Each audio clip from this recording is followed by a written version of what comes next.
आऊज़ु बिल्लाहि मिनश शैतानिर रजीम बिस्मिल्लाहिर रहमानिर रहीम। शुरू अल्लाह के नाम से जो बड़ा मेहरबान निहायत रहम करने वाला है। लाखों करोड़ों दरूद सलाम हो कमली वाले आका मोहम्मद मुस्तफ़ा सल्लल्लाहु अलैहि वसल्लम पर, जो खातमुन नबिय्यीन हैं, जो खातमुल मुरसलीन हैं, कि जिनके बाद ना कोई नबी है ना कोई रसूल है। लाखों करोड़ों दरूद सलाम हो आले बैत पर। अस्सलामु अलैकुम। आज वीडियो लेकर मैं आपकी खिदमत में हाजिर हुई हूँ। वो बड़ा ही प्यारा अमल है, 7 आसमानों 7 जमीनों से बड़ा इसमें आजम है। ये ऐसा इसमें आजम है कि अगर आप इसको मेरे बताए गए तरीकाकार के मुताबिक पढ़ते हैं, पढ़कर अपने ऊपर फूंक मार लेते हैं, तो इंशाअल्लाह ताला अल्लाह करीम आप पर मेहरबान होते हैं। आपकी जिंदगी में मौजज़ात होना शुरू हो जाते हैं। जिस चीज को देखते हैं वो आपकी हो जाती है। ऐसा ये अल्लाह ताला का सिफाती नाम है। इंशाअल्लाह इसका मुकम्मल वजीफा मैं आपसे, इसकी मुकम्मल जो इंशाअल्लाह फादियत है वो आपसे जिक्र करूंगी। वीडियो को गौर और तवज्जो तक एंड तक जरूर देखिएगा, इंशाअल्लाह आप मुकम्मल तौर पर मुस्तफीद होंगे। उससे पहले मैं गुजारिश करूंगी कि अगर आप मेरे चैनल पर नए हैं या मुझे पहली मर्तबा सुन रहे हैं तो मेरे चैनल को सब्सक्राइब जरूर कर दें, और मजीद अपडेट्स हासिल करना चाहते हैं तो सब्सक्राइब के बटन के साथ जो नोटिफिकेशन का बटन है उसको भी जरूर प्रेस करें, ताकि मेरी हर नई वीडियो आपके पास नोटिफिकेशन की सूरत में पहुंचती रहे। इंसान की जिंदगी का सूरज कभी ढलता है, कभी बिल्कुल उसको एक अरूज हासिल होता है, और कभी आहिस्ता आहिस्ता वो गुरूब होना शुरू हो जाता है। इंसान की जिंदगी में कभी उतार चढ़ाव आते हैं, कभी इंसान की जिंदगी में कोई मुश्किल नहीं होती, कोई परेशानी नहीं होती, लेकिन कभी कभार मुश्किलात का सामना करना पड़ जाता है। कभी कभार ऐसे हालात आते हैं कि हम बड़े अल्लाह ताला से ही नाउमीद और ऐसे अल्लाह ताला से हीले शिकवे करना शुरू कर देते हैं, नाउज़ बिल्लाह। लेकिन इंसान की जिंदगी मकसद, इंसान की जिंदगी में जो अल्लाह ताला ने उसको पैदा करने का मकसद जो उसको फराहम किया है, मुझसे गाफिल होकर इस दुनिया में लग जाते हैं। तो अल्लाह ताला थोड़ा सा हमें एहसास दिलाने की कोशिश करते हैं कि तुम इस दुनिया में इसलिए नहीं आए थे, तुम इस दुनिया में जो करने आए थे तुम्हें उसकी तरफ भी तवज्जो देनी होगी। तब हम पर कुछ ये मामलात, ये हालात, ये परेशानी हम पर भेजी जाती हैं, ताकि हम अपने मकसद, जो हम मकसद के लिए, जिस मकसद के तहत दुनिया में आए, उसको भूल ना पाए। तो इंशाअल्लाह ताला आप पर कोई भी आजमाइश, कोई भी परेशानी का वक्त अगर चल रहा है, तो आप बिल्कुल इत्मीनान से जो है वो इसको अल्लाह पर भरोसा करते हुए उसको आप फेस करें, उसका सामना करें। क्योंकि बड़े बड़े अंबिया पर अल्लाह ताला ने कोई ऐसे हालात भेजे तो उनके साथ उनके जो नुसरत का परवाना था वो साथ में ही था। जैसे ही वो उस आजमाइश को समझ गए, जैसे ही उन्होंने उस आजमाइश को समझ लिया और अल्लाह के हुक्म की तामील जो है वो कर ली, फौरन से उनसे वो आजमाइश जो है वो हटा ली गई। बड़े बड़े अंबिया के वाकयात और बड़े बड़े लोग जो कि आपने मुहद्दिस देखे होंगे, बड़े बड़े अकाबिरीन, बड़े बड़े बुजुर्ग जो आपने देखे होंगे, जो अपने एक कमाल वस्फ तक जो पहुंच गए, जो अल्लाह ताला ने जिनको एक ऐसा, अल्लाह ताला ने जिंदगी का एक मोटिव दे दिया, जो अपने ऐसी जिंदगी बनाने में कामयाब हो गए कि आज तक हम उनको याद रखते हैं। तो वो लोग भी बड़ी बड़ी आजमाइशों से गुजरे हैं, लेकिन उन्होंने अल्लाह के आगे उफ नहीं की, अल्लाह ताला को कभी भी नाउज़ु बिल्लाह किसी ऐसे अलकाब से या ऐसे गिले शिकवों से नहीं पुकारा। तो आपने भी इसी तरह से कोई परेशानी, कोई मुसीबत है, तो आपने उसको अल्लाह ताला का इनाम समझते हुए कि अल्लाह ने मुझे एक जिक्र और अपनी तस्बीहात के जो है वो इजाफत का मुझे एक समझने के एक मेरी ड्यूटी लगा दी है, और अल्लाह ताला चाहते हैं कि मैं ज्यादा से ज्यादा अल्लाह की तस्बीह और तालील में मसरूफ हो जाऊं, और ये इस वजह से आजमाइश आई है। तो इंशाअल्लाह ताला वो आजमाइश आपकी जल्द अज जल्द टल जाएगी, और आप अपने इस मकासद में कामयाब भी हो जाएंगे, और आप अपनी परेशानियों को हल करने में भी कामयाब होंगे अल्लाह के हुक्म से। जो भी आपकी मुराद है, जो भी आपकी परेशानी है, आपने इसको ज़हन में रखते हुए इस जो आपका आज का वजीफा है, 7 आसमानों 7 जमीनों से बड़ा जो वजीफा है, इसमें आजम है, इंशाल्लाह उसको आपने पढ़ना है। अगर आप चाहते हैं कि आपकी इज्जत हो, आपकी हुर्मत हो, आपका अपना खुद का जो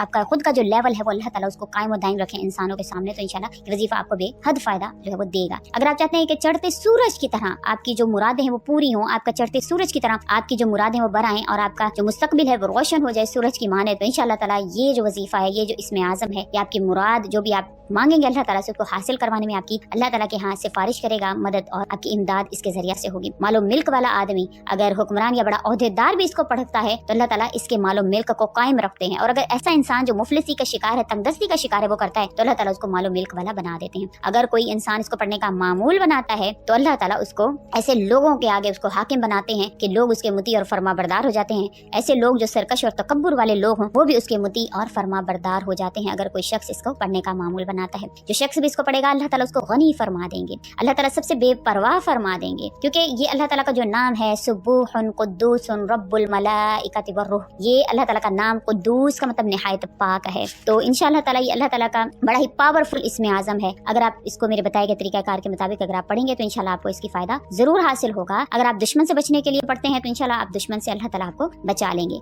अगर आप किसी भी सफर पर जाना चाहते हैं और आप चाहते हैं कि आप थके नहीं, आपको उसकी थकावट ना हो, तब अगर आप इसको पढ़ेंगे तो इंशाअल्लाह आपको उसकी थकावट नहीं होगी, अल्लाह करीम आप पर मेहरबान होंगे। इसके अलावा अगर आप इसको चाहते हैं कि दुश्मन हमेशा आपके आगे जो है वो मगलूब रहे, तो आप दुश्मन को शीरनी पर ये दम करके खिला दें, तो इंशाअल्लाह ताला वो शख्स जो है वो दुश्मन आपका आप पर मेहरबान होगा।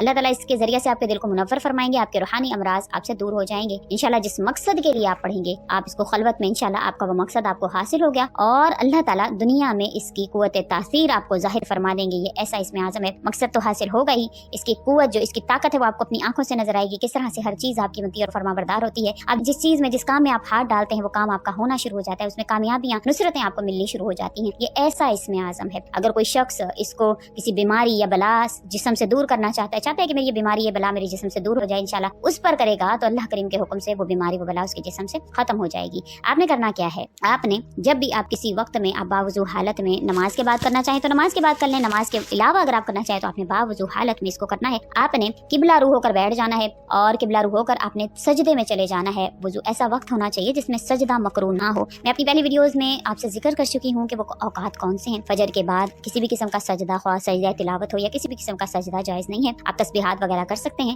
لیکن آپ اس میں سجدہ نہیں کر سکتے، خواہ وہ سجدہ تلاوت ہو یا کوئی بھی ایسا نفلی سجدہ ہو آپ نہیں کر سکتے۔ تو آپ نے اس کے علاوہ، اور جو دوپہر کا ٹائم ہوتا ہے جب عروج پر سورج ہوتا ہے اس وقت میں بھی آپ یہ عمل نہیں کریں گے۔ اس کے علاوہ عصر کے بعد آپ یہ عمل نہیں کریں گے۔ باقی جو بھی آپ کو وقت جو ہے وہ میسر ہے، خواہ تہجد کا ہو، خواہ وہ فجر سے پہلے کا ہو یا ظہر کے بعد کا ہو یا مغرب کے بعد کا ہو، عشاء کے بعد کا ہو، جو آپ کو موضوع لگے وقت اس میں آپ نے یہ کر لینا ہے۔ آپ نے باوضو حالت میں بیٹھ کر آپ نے سجدے میں چلے جانا ہے اور آپ نے یہ اللہ تعالیٰ کا یہ نام سبوح قدوس رب الملائکۃ والروح اس کو آپ نے پڑھنا ہے کم از کم 41 مرتبہ۔ سجدے میں آپ اس کو پڑھیں گے، پھر اس کے بعد آپ کی جو حاجت ہے وہ آپ سجدے میں ہی اللہ سے مانگیں گے، کیونکہ نبی کریم صلی اللہ علیہ وسلم نے فرمایا ہے کہ جو سجدے کی حالت میں انسان اللہ کے بڑا قریب ہوتا ہے، اور یہ قبولیت کی ایک گھڑی میں سے گھڑی ہے، جب انسان سجدے کی حالت میں ہوتا ہے یہ بھی قبولیت کی ایک گھڑی ہے۔ تو جو بھی آپ کی پریشانی ہے، جو بھی آپ کی حاجت ہے، آپ سجدے میں اللہ سے طلب کریں گے اور آپ 41 مرتبہ اس کو پڑھیں گے۔ اب کاؤنٹ کس طرح سے کرنا ہے، آپ اس کو اپنی انگلیوں پر کاؤنٹ کر سکتے ہیں۔ آپ سجدے کی حالت میں ہی اگر آپ انگلیوں پر کاؤنٹ کرنا چاہتے ہیں تو انگلیوں پر کاؤنٹ کریں، لیکن بعض جو کابرین ہیں انہوں نے کہا ہے کہ جتنا آپ اتنا اس کا ورد کریں، سبوح قدوس ربنا ورب الملائکۃ والروح، سبوح قدوس رب الملائکۃ والروح، یعنی آپ اتنا اس کو ورد کریں کہ آپ کی حالت جو ہے وہ غیر ہو، یعنی آپ کو اللہ کا قرب نصیب ہو، آپ کو محسوس ہو کہ میرا اللہ مجھے سن رہا ہے۔ پھر آپ اپنی دعا کو فوراً سے مانگ لیں تو انشاءاللہ اللہ کریم آپ کی اس دعا کو ضرور قبول فرمائیں گے۔ امید کرتی ہوں آپ کو میری ویڈیو اچھی لگی ہوگی۔ اگر اچھی لگی ہے تو لائک کریں، شیئر کریں اور میرے چینل کو سبسکرائب بھی ضرور کر دیں۔ اسی کے ساتھ اجازت چاہوں گی، وآخر الدعوانا ان الحمد للہ رب العالمین۔ اللہ حافظ۔